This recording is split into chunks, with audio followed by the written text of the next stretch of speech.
Hi folks, this is Brian FitzGerald, the Sky Surfer, introducing to you a new piece that I've come up with that I'm calling the Flint Hills Fandango. Actually, it'll be in at least 2 segments, maybe 3. So this first one is called the Flint Hills Fall Fandango because it was shot in the fall. And the point of this whole deal is to show you what I consider one of the most beautiful places on the planet, and that's the Flint Hills of Kansas. You know, whenever I start a project, I start with a working title. And in this case, the working title ended up being the actual title, which is Flint Hills Fandango. But I got going, and after I'd shot the first one, I realized that I didn't really know what Fandango meant. I'd heard it in a song once, and it sounded kind of neat, but you know, you don't want to be attached to something that you may later regret. So I looked it up, and it's not too bad. The primary meaning of it is it's a dance between 2 individuals, which would be a male and a female, and it's usually accompanied by castanets and or tambourines. The secondary meaning is a foolish act. So you have to be the judge of which one of those you want to attach to this movie. Well, I think you got a pretty good idea what we're going to do, so hop on board and let's take a ride through the Flint Hills of Kansas. This sky safari got interesting even as I turned on the first camera. If you look quickly at the far left of the shot, you'll see a Pete and Paul home built owned by my friend Lynn Knoll. His sons Steve and Kevin also fly this bird, and right now Steve is on taxi getting ready to take off. Wanting to catch the action as quickly as I could, I fired up the right wing cam so now you can see him better. This Pete is a fine work of craftsmanship inside and out. I'm told it flies like a dream. They put a Corvair motor in it that has a really nice sound. The cameras I'll be using to record this flight are controlled by a remote Bluetooth controller that I'm carrying around my hand.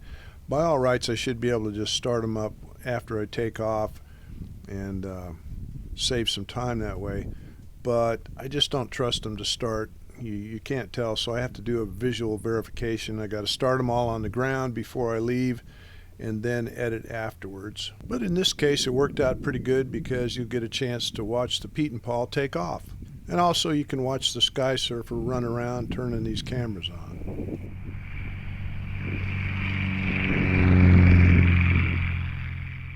That's worth watching again.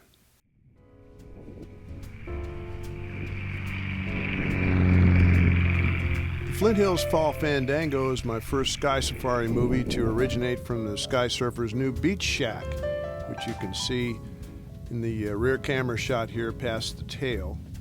Once I get the interior of the shack completed, I will do a movie on it to show you around the place. Suffice to say, this is the pilot's dream come true. My own hangar on a nice grass runway. Now that it's functioning as soon as possible, the ever-beautiful Deborah, my beach babe, or Wahine, as we surfers call them, and I will be moving out to this place as soon as we can find the right builder to make us a suitable beach bungalow next to the surfer's shack. Situated on the edge of the fabulous Flint Hills of Kansas, this residential air park is populated by aviation aficionados who own their own planes, who live and breathe aviation. As one would expect from such a revered locale, it can only be reached from the air and can be found on no map. You'll just have to imagine it in your own mind. Quiet and out in the country, we have been truly blessed by God to be able to make this our home. The 2 fingers he is showing represent a big deal to the Sky Surfer in that he's able to start his trusty Rotax 503 motor on the second pull. The sidebar to this Fandango is a tribute to an aviator who had recently passed away. The black hat the surfer has been wearing was given to him by spray plane pilot Lynn Biebermeyer of Harper, Kansas. His business was called Midwest Ag Incorporated. Lynn and I met by chance when I made a flight to Harper. That particular Sky Safari turned out to be a maximum effort for me, as not only did I shoot my first POV movie, the sort you're looking at right now, but I also wrote it up on Sky Surfing the Flight blog. Called the Harper Run, it has been one of my most popular POVs. Anyway, after I landed in Harper and tied the Quicksilver down, Lynn came across the runway and introduced himself. He showed me around his work hangar and then over where he kept his beloved Piper Cub. After that, he gave me a ride into town.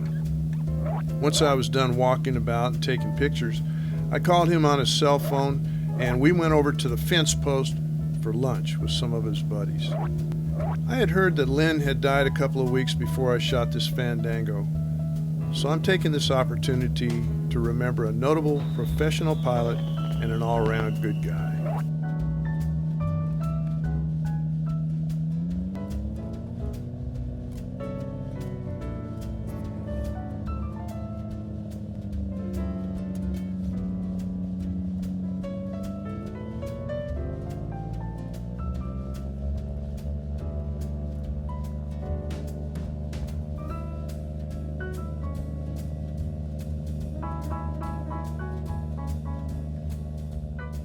Even though I fired up 7 cameras for this safari, one failed fairly early in it.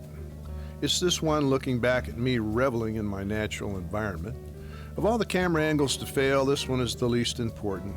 Once it quits, all you need to do is envision a never-ending smile pasted on the Sky Surfer for the entire trip. Besides, you'll be looking over his shoulder anyway. Even though I said the Sky Surfer's beach bungalow is on the edge of the Flint Hills, at 38 miles per hour airspeed, it still takes about 10 minutes before we start easing into this place. And since that stretch of prairie is the object of today's mission, I'm going to time warp us ahead about that much into the future.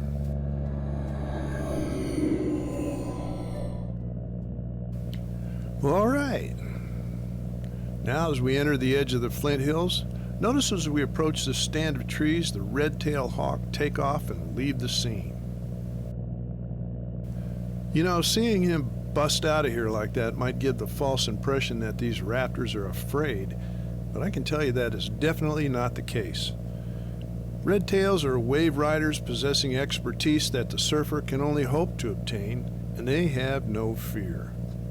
Back in the 80s, one summer day, I was flying my old Quicksilver MX and noticed a lone hawk circling in a thermal. I eased into the warm, rising air with him so that we were both circling about a point directly across the center of the thermal from one another. Although my plane was easily 15 times larger than him, he maintained a nonchalance indicating supreme disdain for both my comparatively greater size and my soaring efforts. Intimidated, he was not in the least. The proof of this attitude was driven home to me when, after circling with him for about 5 times, this master of the air suddenly reversed and came right at me with his wings out and talons extended. Then, just as quickly, he tucked and dived out of sight, and I saw him no longer. It was a fine and wonderful thing to behold. Okay, so now you see why the Sky Surfer is enthralled with the common red-tailed hawk. I see now, since I was running that story down to you, that we've become deeply embedded in the Flint Hills. So, I'm thinking it's time to let the cameras do the talking for a while. Mixed with the hypnotic sound of the propeller, I'm going to slip in a little tune that I hope gives you some idea of the relaxation this beautiful countryside and this type of flying provides me. As a bonus, you'll get an audio lesson demonstrating a term in jazz called playing outside. Back in the 70s, when I was playing rock in Northern California, I had the great fortune to play with a guy named Joel Lev. Joe's still playing the bass out in Sacramento because I follow his exploits on the web.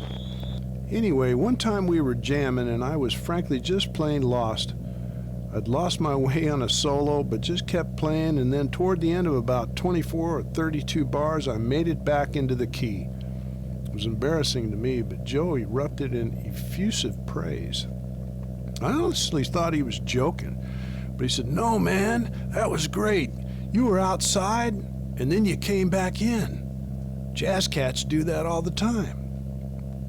Well, being as how Joel was a student of jazz and knew what he was talking about, I took this new data to heart. From then on, I realized you can make mistakes when playing live on stage, but if you just keep working it, don't give up, and act like nothing is wrong, it is actually right. Wrong can be right, at least in the jazz world. If any of that makes sense to you, you will enjoy this tune. If not, it's only about 4 minutes long, so you can fast forward. But just remember, if you do, you're going to miss some fine scenery and a valuable lesson on jazz appreciation. Dig it.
Okay, so in jazz you can be out and still be in. Sort of like playing so hot that you're cold. Okay, surfer, I think they get the picture. So let's get back to the flight here. What you see here now, we are approaching a change in topography in the Flint Hills that I call the Bluffs. In different parts of the hills, they can be more pronounced than you see here, but regardless, as you can tell, they are a distinct change from the territory we just passed over. For one thing, there are large areas of exposed flat rocks. It's not the kind of ground that encourages farming, and that's why we see mostly cattle out here, although we haven't seen any of those four-legged creatures yet today. Maybe your ears pricked up at the surfer's none too coy elocution of the phrase, "those four-legged creatures," because knowing him, he is probably telegraphing an encounter of some type. You know, it's no secret that I like to fly low over the prairie. I know we're all taught in pilot school, altitude and airspeed are your two best friends. Frankly, when not making a movie, I don't generally fly this low. It does make for better visuals, though, and that is of prime importance in the movie-making game. But when pilots talk about altitude and airspeed in reference to safety, they're giving you their main defense against the dreaded moment when the big fan stops turning. For you non-pilots, that's our quaint way of describing the ever-present possibility of a motor stop. When the propeller stops pulling you through the air, your airplane simply becomes a glider, and you are fixing to land whether you plan to or not. If that were to happen, the more altitude you have, the more time you have to find a good place to land. So I think you got that. What nobody talks about in pilot school regarding ground skimming or low flying or being down on the deck, whatever term you like, is a potential the sky surfer has become acutely aware of over the years, and that is hitting a deer. As we approach this sliver of brush crossing our path, who would think there's a deer laying down there? But seemingly out of nowhere, this solo operator pops up and starts running. I see variations of this scene at least once every flight out here. It's taught me not to get too low over brushy patches like that.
Huh?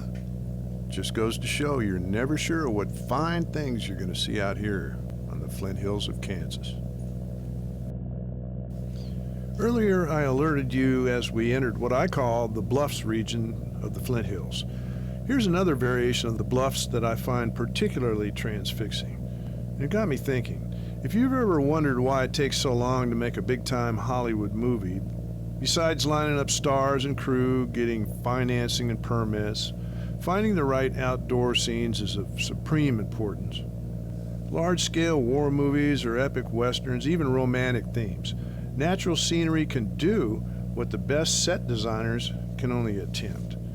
It is the silent actor on the set. John Ford, Howard Hawks, Sergio Leone, Clint Eastwood continually scouted for dramatic landscapes to add natural drama to their movies. For some reason, though, when I was watching their movies, I never really thought they were actual places like the ones they shot in their westerns. The pure majesty of them suggested to me something surreal, something more like a painting birthed from a fertile imagination, but not something you could actually see on Earth. But now that I've had the great fortune of dancing the skies over the Flint Hills of Kansas, I know these places exist. Now I know they come not from the imagination of man, but as a direct revelation from God. Chapter 1 of the book of Romans teaches that God reveals himself through his creation. Out here, he speaks large.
So there you have a mythical bird's eye view of the primordial prairie.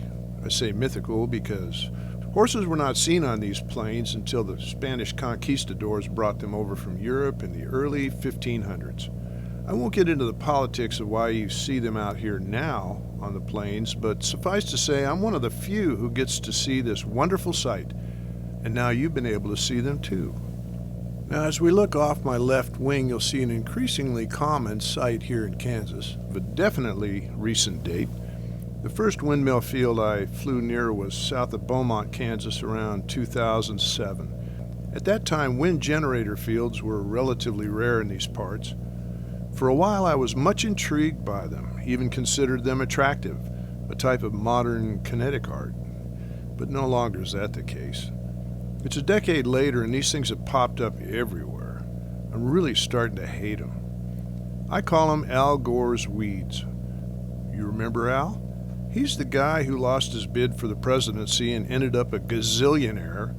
Apparently moving wind can make you rich, but I guess that's what's always been said about Washington politicians. Anyway, when the 1970s renewable energy boom lost its tax subsidies, the blades stopped turning. I predict the same fate for this latest generation too. They're just not economically feasible. The day will come, and the proverbial piper will be paid.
We're now approaching the new city lake of Moline, Kansas.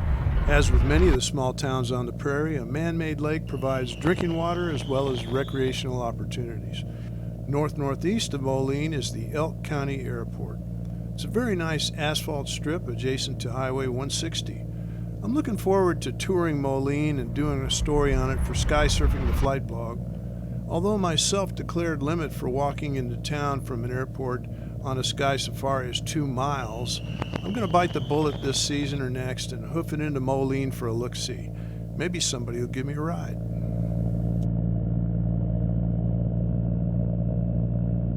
Moline hosts the Elk County Rodeo, their own annual Crazy Days festival, and maintains a free admission museum packed with interesting artifacts. Included among these are mementos of the life and career of Medal of Honor recipient General Leon Johnson, who grew up here. He earned our nation's top medal flying a B-24 while leading the 44th Bombardment Group in a raid on the Ploesti oil field in World War II. Meant to be a surprise attack, Weather and communications problems bedeviled this mission from the start. When the 44th finally arrived, chaos reigned, and the enemy was alerted, firing everything they had, and they were accurate. Though he would have been justified to abort, Johnson pressed on and led his men through monstrous anti-aircraft artillery, barrage balloons, huge fireballs from delayed detonations, and then swarms of Me-109 fighters during the egress. 1/3 of his group's planes did not return from the raid.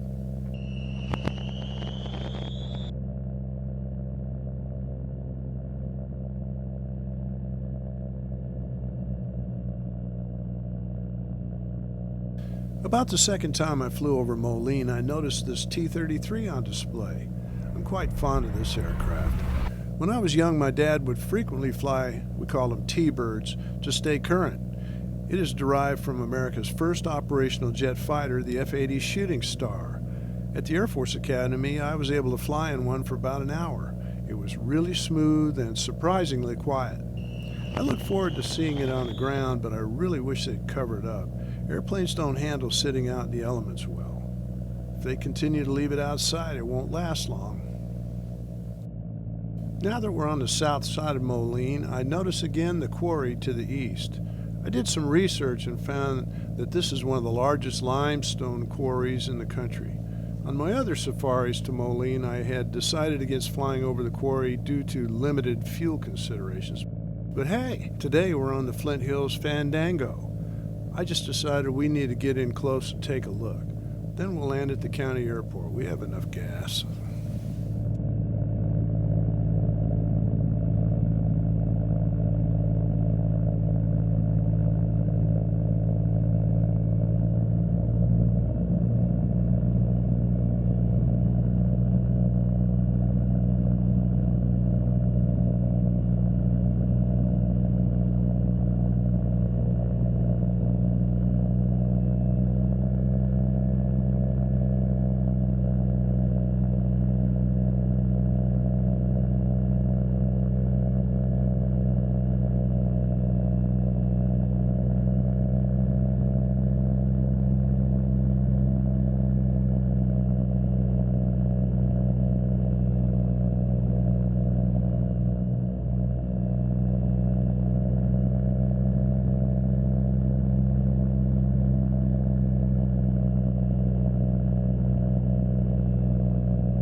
Man, that was so interesting to behold.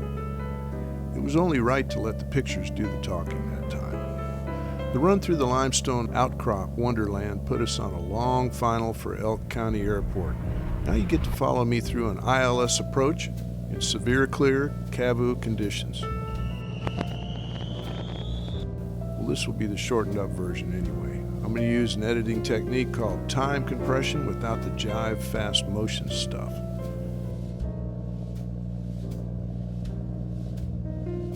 On the whole, I would venture to say I couldn't have asked for a better flight. I took off willing to let the adventure unfold as it would, and the Lord gave me more than I could ask for. In some ways, it was typical of the Kansas Flint Hills. It's just that this time we saw all the great sights in one flight. I told you this is a primo runway. Anyway, not bad for a sky safari and a fitting farewell to good buddy, pilot Lynn Biebermeyer. So until next time, this is Brian FitzGerald, the Sky Surfer, signing off on the Flint Hills Fall Fandango.